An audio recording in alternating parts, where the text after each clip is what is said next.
All right. Hello, this is Atron Gregory, producer of Solo Piano Group, here with Derek Mckinney, one of the pianists for the Solo Piano Group. Derek, thank you for giving us this interview today. I really appreciate it. Thanks for having me.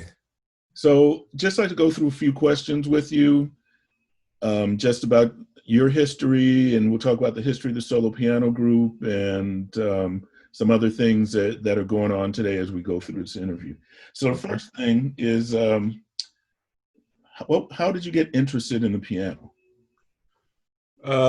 When I was, I think, 4 or 5 years old, I was just happened to be like my mother had her old piano, upright piano in our home, and the pianist Rodney Franklin was over our house visiting one day, and I was just kind of tinkering on it and just hitting some notes and playing around, and he told my mother that he heard something that it might be there, and she should think about getting piano lessons for me, and she did, and I started playing piano and drums like about 4.5, 5 years old. So that's awesome. As you know, Rodney gave me my start in the music business as his tour manager. Right. And we were best friends at the time, and Rodney's also your cousin, right? Yeah, he is. So would you say he inspired you to play piano, your mother inspired you, or were there other people along the way that gave you some inspiration? Rodney did inspire me, but not initially. Initially, it was a woman named Karen Cole, who was the wife of Gregory Cole, who was the minister of music at our church, my mom's church in Oakland, Beebe Memorial at the time. And so that was really my first introduction to what a pianist could do. Mm-hmm. I'd listened to her. There was Karen Cole on piano, and there was a woman named Elizabeth Broach who played the organ. And they were masterful, the way they played. So, I'd go home and I'd try to emulate Karen when I got home. After I practiced my lesson, I try to remember what she was doing, and I try to figure out how she was playing the things that she was playing. So that was probably my earliest influence. And the more I started listening, I got into jazz and listened to Oscar Peterson and Chick Corea and Herbie Hancock. And I really like this piano player, Kenny Kirkland. Mm-hmm. I think he passed away, but I really loved his playing. And then I started listening to Duke Ellington and Miles. So, I've had a number of influences, but as far as my earliest, it was Karen Cole. Okay. So when you were taking lessons, you mentioned you had to practice first. Was it classical, or was it something different than classical originally? It was classical at first. So I learned, the whole Western, the circle of fifths, and, the Beethoven pieces and Bach pieces.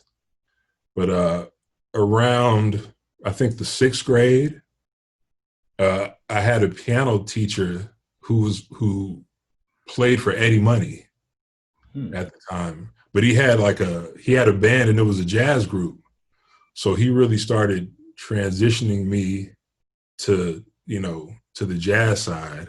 Right. And then around the same time, like Greg and Karen had also been, teaching me gospel. So I kind of learned the two at the same time. So there was a fusion source and learning about the different structures in gospel songs and spirituals. And then, your jazz standards, and then on up. So did you end up playing in the church? I did play in the church as a youth. Okay. Did you get a chance to play with Miss Cole? Not with her. Okay. But because I think at the time, Greg Cole was the teacher at Castlemont High. What I'm thinking the person who influenced you at the church, her last name was Cole, or is that? Yeah, it was his wife.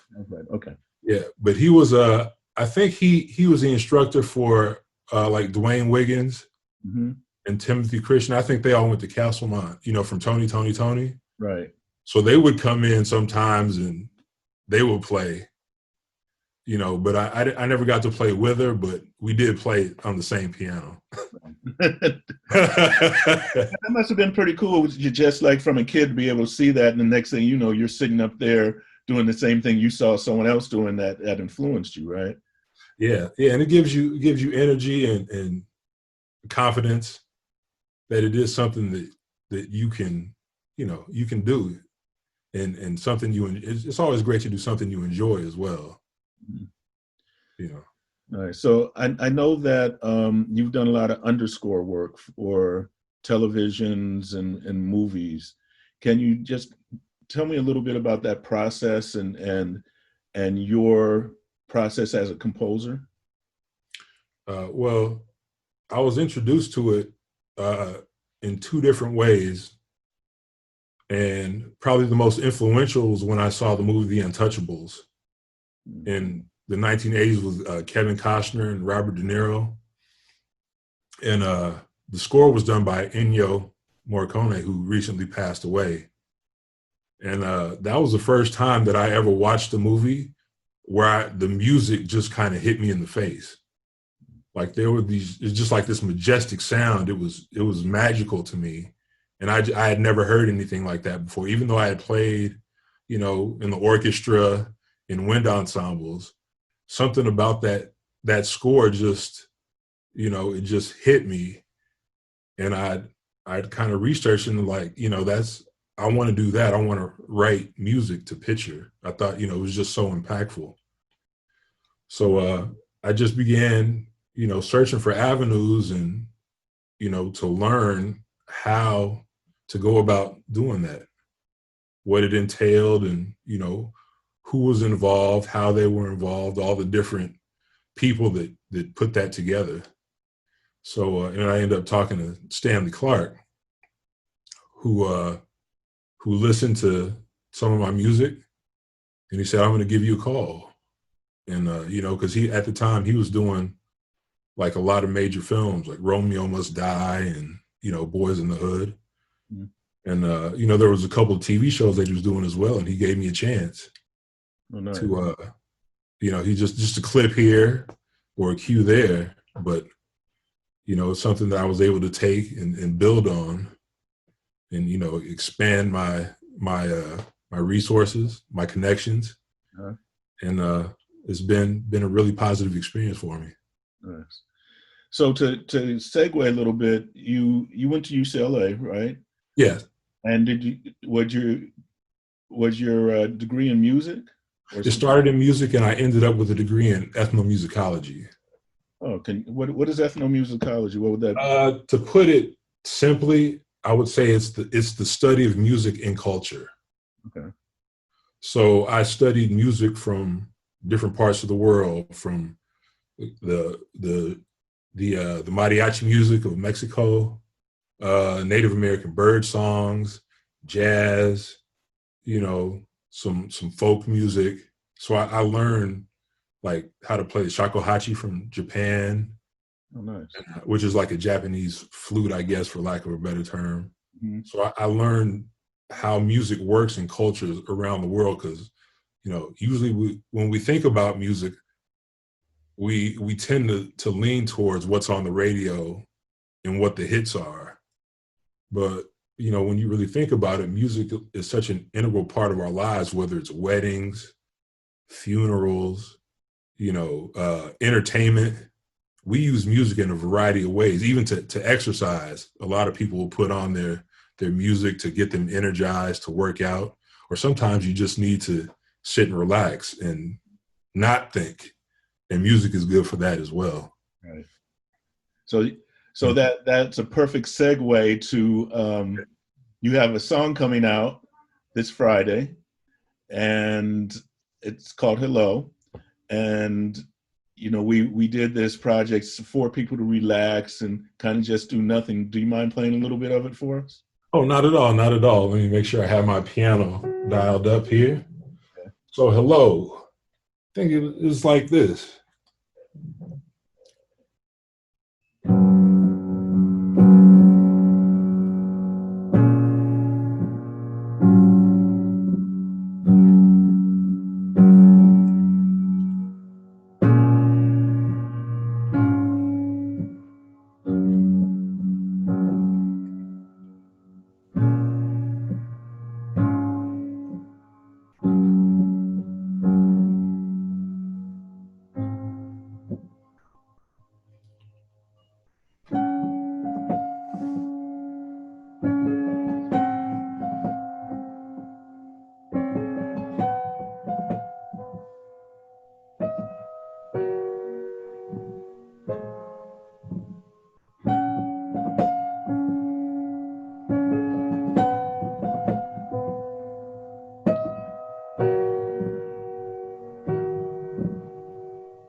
Awesome. Thank you. That's very nice and very relaxing. You know, sometimes during this pandemic time, at night I have trouble going to sleep.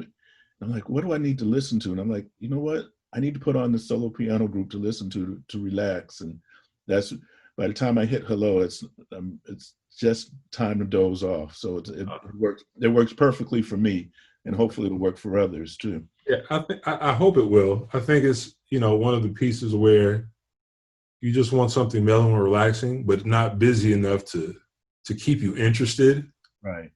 but something that just kind of sits with you and soothes you as you find whatever your spot is or whatever your vibe is to just settle down and kind of let everything go away. Yeah, because I know for me, if there's something that's too much is going on, I'll start paying attention to all the nuances in the song, and I can't sleep. I generally can't sleep to music. I can't really do anything to music except listen to it, because you listen to all the nuances. You think about what happened with this. Well, why was this mixed like that, and why would that effect put on that instrument? Your mind goes to a whole lot of other places. A lot of people's minds don't. Yeah, I'm the same way where I will listen to something Mm-hmm. and I was trying to study it.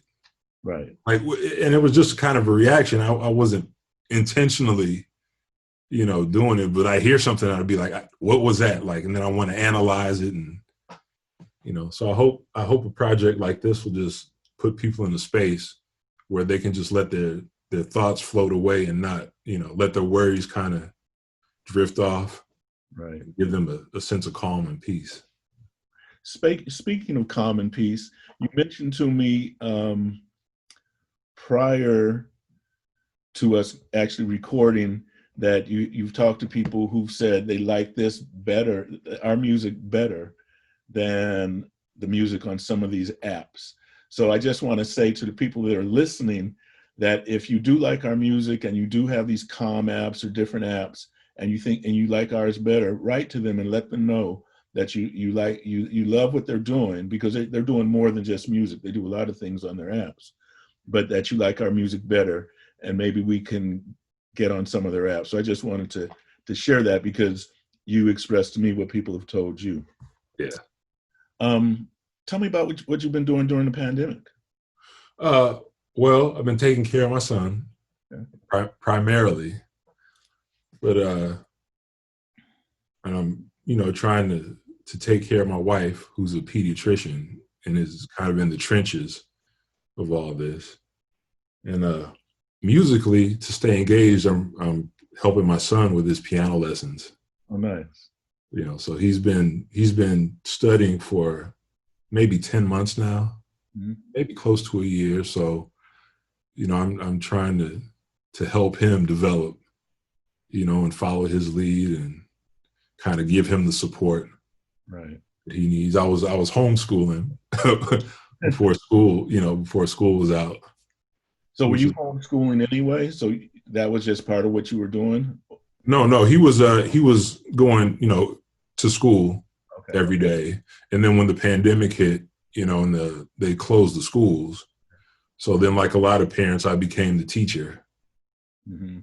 And so that was, just trying to take care of him and, do that is mainly what we've been doing. We're trying to be safe and to be smart, right, and to really follow the guidelines and the advice of the experts that are kind of telling us what's going on and advising us on the best ways to stay safe and healthy.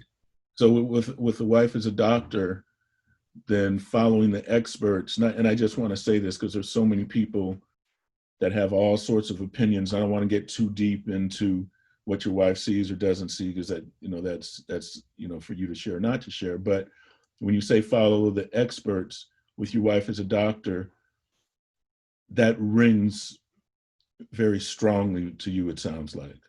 It does, because even though she does not talk about individual cases per se, because they're not allowed to do that, and it would be unethical for her to do that. But she does share, kind of what the medical professionals are dealing with on a daily basis, and it's not pretty. Yeah. I think we have a tendency, if we don't see it directly, we may not understand the impact that it's having on our world right now. But it's very serious, and the people in the medical profession are really trying to do their best to help as much as they can, because they're seeing, they're seeing a lot of pain and a lot of suffering that probably your average person is not privy to. Right. Absolutely. The other thing that's going on right now are, I don't want to call it the Black Lives Matter movement, because it's not really a movement. It's a lifestyle to a lot of us. Yeah. But it's a time period again when not so, racial tensions, but more there's a chance to do something to further systemic racism and to make changes in areas where changes haven't yet been made, whether it's police force or, in any number of areas. Do you have any thoughts on what's going on right now as it relates to that? I have strong feelings, especially as a son of a former police officer, mm-hmm.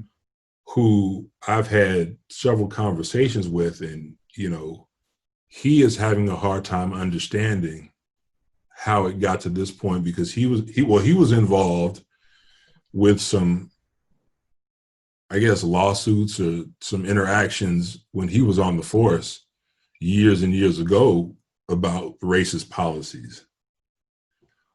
So and I grew up around other officers who have kind of stated the same thing, where policing now is gotten kind of, well, I don't want to say it's always been, kind of a weapon against those with our skin, and just, I think, poor people in general. Like, the police have always been a force, whether it was union busting, or like, the police have always been a tool for those in power to kind of assist with the oppression of people of color, Black people, Mexican people, Native Americans. There's a long history. Right. So, and especially now, raising a little Black boy, I think I'm even more in tune to it, because, I've had my situations where I've had to deal with that, but like, the fear I have for him and what he may face as a young Black man is really concerning. Like, I didn't think about it this deeply on this level before he was born. Mm-hmm.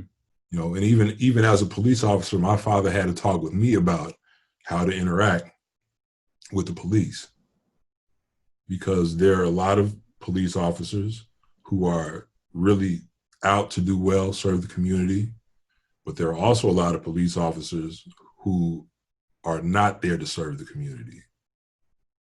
Yeah. So, and trying to figure out how to explain that in these times is challenging but necessary. Yeah. We have to make it better for our youth, and also for ourselves. There are a lot of people who have fought and died for us to have, the lives that we want to have. Mm-hmm. No, I mean, as you know, your father's like a brother to me, like a big brother to me. So I've had many conversations with him where I've gone on ride-alongs with him back years ago when they were able to do ride-alongs, and he definitely did it the right way. He did it the right way. He tried to support the communities. That I know oftentimes he's told me stories of where they would call him to come to help out someone who they were getting ready to shoot, and he literally kept that person from being shot. Yeah. Not just one time, but multiple times. multiple times. Yeah, I've heard the stories, and I was actually on a ride along with him because I was just interested in what he did, and he took me out when I was a teenager, and there was a situation like that where the other police officers had their hands on their weapons, and a couple had their weapons drawn, and my father just walked right up to him and said, "Look, man, like just talk to me about what's going on. These guys are going to kill you." Right. But just let's talk and work it out so we can all leave here and we'll help you figure out whatever it is you need help with, so you can get whatever you need, and then everybody stays safe. So I wish we saw more of that now, instead of just the quick to react, quick to assume. Yeah, no, absolutely. So one last question. First of all, thank you very much for participating in this. I appreciate it. The one last question is actually about the solo piano group. How did you get involved? How do you feel about it? How did you enjoy the working on the compositions and creating the music for it? So I know it's a multiple question. Well, I was invited to participate, and I think you told me that you were speaking with a few other pianists, and you wanted to do this project, and especially when you told me who was involved, Janice Maxey Reed and Glenn Pearson, who I've known for years, and I've admired their work, and they're staples in the Bay Area music scene, and I was honored to be on a project with them, and it was what I think was I guess a blessing was that we started doing this before any of this happened. Yeah. So we were looking to create those kinds of spaces for people before like the kind of this chaos erupted in the world. So I think, I think this is a project that could be really helpful to people who are day to day struggling with what's going on, trying to find some peace in the panic that's going on, on around the world, not just in the United States. Several countries were hit with the pandemic, and several countries had other problems, other than the pandemic. I mean, other countries, they have their own political problems. We definitely have ours. So, just thinking that this project could be a place for people to go to, to kind of to ease their minds, to calm themselves, and kind of prepare them to deal with, whatever we have coming next, because it's not going to get easier from here. Right. We've identified some problems in the world, and now the work comes to, to tackle it and deal with it and make things better. Well, thank you for that. Thank you for participating in this interview. Really appreciate it. We hope this next song that you have coming does well, and hopefully we'll do some social distancing recording next month. Okay, sounds good to me. Thank you so much for having me. All right. Okay.